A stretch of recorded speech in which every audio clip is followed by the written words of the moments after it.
মার্কাজুল আহরাফ আল ইসলামী চরকানিয়া মাদ্রাসার অভিভাবক সম্মেলনে অনুষ্ঠানের এই পর্যায়ে একটি ইসলামিক সঙ্গীত নিয়ে মঞ্চে আসছেন মোহাম্মদ আব্দুল্লাহ আল আমিন।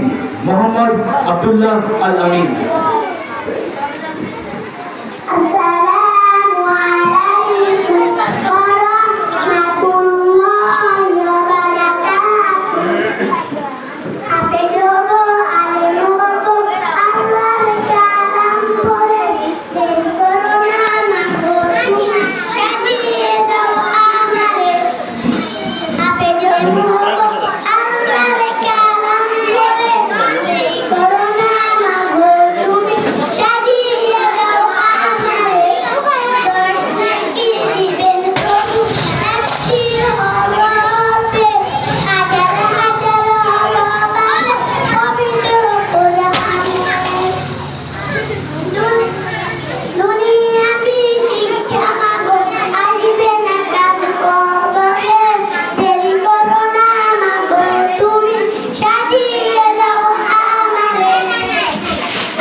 Let it go.